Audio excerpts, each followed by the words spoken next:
आपकी अगली कहानी है ज्योतिबा फुले और इसकी लेखिका है सुधा अरोड़ा। तो चलिए इनके बारे में हम जानते हैं। सन 1948 विख्यात लेखक सुधा अरोड़ा का जन्म सन 1948 में लाहौर पाकिस्तान में हुआ था। उच्च शिक्षा कलकत्ता विश्वविद्यालय से हुई थी। इनका जन्म कहाँ हुआ था? लाहौर। और शिक्षा कहाँ प्राप्त की थी?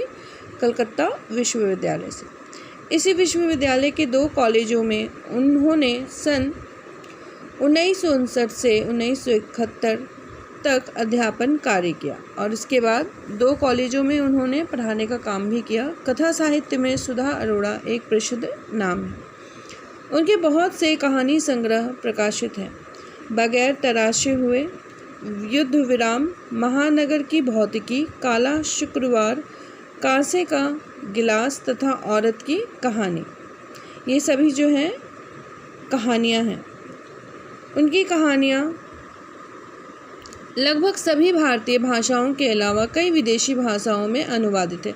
तो उनकी कहानियों को सिर्फ भारत में ही नहीं अपितु विदेशों में भी पढ़ा जाता है। उन्होंने भारतीय महिला कलाकारों के आत्मकथनों के 2 संकलन दहलीज को लांघते हुए और पंखों की उड़ान तैयार किए। तो उन्होंने महिला कलाकार के भी 2 आत्मकथाएं लिखी थी। लेखन की पृष्ठभूमि पर पत्र पत्रिकाओं में भी बराबर उनकी सक्रियता बनी हुई है। तो कहीं ना कहीं पत्र पत्रिकाओं में भी वो काफ़ी अच्छा लेखन कार्य करती थी।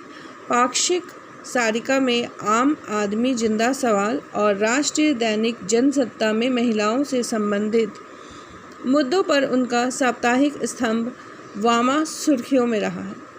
तो ये सारे मैगजीन्स हैं जिनमें वो लेखन कार्य किया करती थी। महिला संगठनों के सामाजिक कार्यों के प्रति उनकी भागीदारी एवं समर्थन जारी है। तो महिलाओं के लिए वो काफ़ी कुछ लिखा करती थी और उनकी भागीदारी और समर्थन भी दिया करती थी। महिलाओं पर केंद्रित औरत की दुनिया बनाम दुनिया की औरत लेखों का संग्रह शीघ्र प्रकाश्य है। उत्तर प्रदेश हिंदी संस्थान द्वारा उन्हें खास तौर से पुरस्कार से सम्मानित भी किया गया है। तो दुनिया की औरत या औरत की दुनिया जो है ये भी बहुत जल्दी ही प्रकाशित होने वाली है। सुधा अरोड़ा मौलिक रूप से कथाकार हैं। उनके यहाँ स्त्री विमर्श का रूप आक्रामक न होकर सहज और संयत है। तो स्त्री का रूप कैसा है? बिल्कुल सहज और संयत। सामाजिक और मानवीय सरोकारों को वे रोचक ढंग से वर्णित भी करती हैं। तो सामाजिक और मानवीय सरोकार जो हैं उसको काफ़ी रोचक ढंग से वो वर्णित करती हैं। पाठ्य पुस्तक में प्रस्तुत ज्योतिबा फुले निबंध में लेखिका ने ज्योतिबा फुले और उनकी पत्नी द्वारा समाज में किए गए शिक्षा और समाज सुधार संबंधी कार्यों का महत्व बताया। तो ये कहानी जो है ज्योतिबा फुले, इसमें ज्योतिबा फुले और उनकी पत्नी के द्वारा जो भी नारी शिक्षा के लिए कार्य किया गया है उस कार्य को इस कहानी में बताया गया है। सामाजिक और धार्मिक रूढ़ियों का विरोध कर उन्होंने दलितों, शोषितों और स्त्रियों की समानता के हक की लड़ाई लड़ी है। तो गरीब वर्ग के दलित, शोषित और स्त्री वर्ग के लिए शिक्षा अनिवार्य है, इसकी लड़ाई लड़ी है। इसके कारण समाज का व्यापक विरोध भी उन्हें झेलना पड़ा और समाज का भी काफ़ी विरोध हुआ है जिसे उन्हें झेलना पड़ा है। उस दौर की परिस्थितियों को ध्यान में रखते हुए उनका संघर्ष निर्णायक महत्व रखता है। उस समय देखा जाए तो जो भी उन्होंने किया है, उनका जो संघर्ष है वो काफ़ी महत्व रखता है। ज्योतिबा फुले कहानी का पाठ परिचय देख लीजिए। भारत के सामाजिक विकास और बदलाव के आंदोलन में जिन 5 समाज सुधारकों के नाम लिए जाते हैं उसमें महात्मा ज्योतिबा फुले का नाम सम्मिलित नहीं है। तो भारत में जो आंदोलन हुए हैं विकास के लिए, सामाजिक और बदलाव के लिए, उस आंदोलन में जो भी 5 समाज सुधारक का नाम लिया जाता है उसमें ज्योतिबा फुले कहीं नहीं है। हालांकि इन्होंने काफ़ी कुछ समाज सुधार के लिए किया परंतु इनका नाम शामिल नहीं किया। इसका कारण क्या है कि इस सूची को बनाने वाला उच्च वर्गीय समाज के प्रतिनिधि है। जो समाज के ऊंचे वर्ग के लोग होते हैं उन्होंने यह सूची यानी कि यह लिस्ट तैयार की है, इसीलिए ज्योतिबा फुले का नाम शामिल नहीं किया गया। ज्योतिबा फुले ने ब्राह्मणों का वर्चस्व और सामाजिक मूल्यों को कायम रखने वाली शिक्षा और सुधार का समर्थन नहीं किया।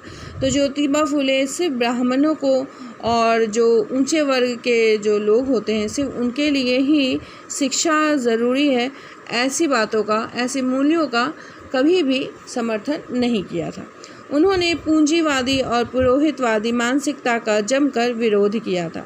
तो पूंजीवादी जो लोग होते हैं या जो पुरोहितवादी होते हैं, वैसी मानसिकता जिसके अंदर होती है उसका उन्होंने विरोध किया है। उनके क्रांतिकारी साहित्य और उनके द्वारा स्थापित सत्य शोधक समाज से इसकी पुष्टि होती है। तो उनका जो क्रांतिकारी साहित्य है यही उनके बारे में बताता है कि वो कितने पक्षपाती थे, कि हाँ वो गरीबों का पक्ष रखा करते थे और उनके द्वारा स्थापित सत्य शोधक समाज, जो समाज का वो निर्माण करना चाहते थे वो सत्य शोधक है, इसकी पुष्टि होती है। वो गरीबों का पक्ष रखते थे, गरीबों के लिए, दलितों के लिए, शोषितों के लिए लड़ा करते थे, उनकी शिक्षा, नारी शिक्षा के लिए वो लड़ रहे थे। ठीक है, कहानी का प्रारंभ करती हूँ। यह अप्रत्याशित नहीं है कि भारत के सामाजिक विकास और बदलाव के आंदोलन में जिन 5 समाज सुधारकों के नाम लिए जाते हैं उनमें ज्योतिबा फुले का नाम शुमार नहीं है। तो ये कोई बहुत बड़ी बात नहीं है और ये ना तो छिपी हुई बात है कि जो सामाजिक विकास या बदलाव के आंदोलन हुए हैं उसमें जो भी 5 क्रांतिकारी का नाम आता है या समाज सुधारक का नाम आता है उसमें ज्योतिबा फुले का नाम कहीं भी नहीं लिया जाता। इसका कारण यह है कि सूची को बनाने वाला जो भी व्यक्ति है वो ऊंचे वर्ग समाज का प्रतिनिधि है। ज्योतिबा फुले ब्राह्मण वर्चस्व और सामाजिक मूल्य को कायम रखने वाली शिक्षा और सुधार के समर्थक बिल्कुल भी नहीं थे। तो सिर्फ ब्राह्मण पढ़ सकते हैं और सामाजिक जो मूल्य है उसको कायम रखने वाली जो भी शिक्षा है वो सिर्फ ब्राह्मण के लिए है, वो इसके समर्थक नहीं थे। वो गरीबों के लिए भी चाहते थे कि शिक्षा हो। उन्होंने पूंजीवादी और पुरोहितवादी मानसिकता पर हल्ला बोल दिया। तो एक जो सोच है कि पूंजीवादी और पुरोहितवादी ही शिक्षा प्राप्त कर सकते हैं, ऐसी मानसिकता पर उन्होंने हल्ला बोल दिया, इसके ऊपर उन्होंने विरोध किया। उनके द्वारा सत्य शोधक समाज और क्रांतिकारी साहित्य इसका प्रमाण है। तो उनके द्वारा स्थापित जो उन्होंने स्थापित किया था सत्य शोधक समाज और क्रांतिकारी साहित्य, यही प्रमाण है कि वो कभी भी सिर्फ ऊंचे वर्ग के लोगों को शिक्षित करते हुए नहीं देखना चाहते थे। जब ब्राह्मण ने कहा विद्या शूद्रों के घर चली गई है तो फूले ने तत्काल उत्तर दिया कि सच का सवेरा होते ही वेद डूब गए, विद्या शूद्रों के घर चली गई, भूदेव ब्राह्मण शर्मा गए। तो जब ब्राह्मण कहते हैं कि विद्या जो है वो गरीबों के घर चली गई, तो इस बात को सुनकर ज्योतिबा फुले का कहना ये होता है कि सच का सवेरा हो चुका है। कि ये सच का सवेरा क्या है कि शिक्षा सबको समान रूप से मिलनी चाहिए। वेद डूब गए, मतलब वेदों के द्वारा कही गई ये बात कि गरीब पढ़ नहीं सकते, ये बातें डूब गई। विद्या शूद्रों के घर चली गई, तो विद्या गरीबों के घर भी जाने लगी। नीच व्यक्ति या निम्न जाति का व्यक्ति जो होता है उनके घर भी विद्या जाने लगी। भूदेव यानी कि ब्राह्मण जो है वो सभी शर्मा गए कि शिक्षा जो है अब गरीबों को भी यानी कि निम्न जाति के लोगों को भी प्राप्त होगा। इस बात से जो है ब्राह्मण वर्ग के जो लोग हैं वो शर्मा गए। उनके मत से ये है कि शिक्षा सिर्फ ब्राह्मणों को और ऊंचे पद के लोगों को मिलनी चाहिए, पुरोहितवादी को मिलनी चाहिए, पूंजीवादी को मिलना चाहिए, ब्राह्मण को मिलना चाहिए, परंतु गरीबों या निम्न जाति, दलितों, शोषितों के लिए शिक्षा नहीं बनी है, उनको शिक्षित नहीं किया जाना। तो ये बातें सारी गलत है। शिक्षा पे सभी का समान अधिकार होता है। महात्मा ज्योतिबा फुले ने वर्ण, जाति और वर्ग व्यवस्था में निहित शोषण प्रक्रिया को एक दूसरे का पूरक बताया। तो महात्मा ज्योतिबा फुले क्या कहते हैं कि जाति और वर्ग व्यवस्था, इसमें जो भी शोषण प्रक्रिया है वो एक दूसरे के पूरक है। यानी कि अगर निम्न वर्ग का है, निम्न जाति का है, तो उसका शोषण किया ही जाएगा। तो ये एक दूसरे के पूरक है। उनका कहना था कि राज सत्ता और ब्राह्मण आधिपत्य के तहत धर्मवादी सत्ता आपस में साँठ-गाँठ कर इस सामाजिक व्यवस्था और मशीनरी का उपयोग करती है। तो जो भी राज्य सत्ता है, ऊंचे पद के जो लोग हैं और ऊंची जाति के जो लोग हैं, इन दोनों का अधिकार जो है वो धर्मवादी सत्ता के तहत जो है धर्मवादी सत्ता जो है वो आपस में साठ-गांठ करके रखती है। मतलब है कि जो ऊंचे जात के लोग हैं और ऊंचे पद के लोग हैं, ये लोग आपस में साठ-गांठ करके रखते हैं और ऐसी सामाजिक व्यवस्था को बनाते जिसमें सब कुछ ऊंचे पद के लिए और ऊंचे वर्ग के जाति के लोगों के लिए हो, और जो निम्न वर्ग के जाति के लोग हैं ना तो उनको काम मिले ना उनको शिक्षा मिले।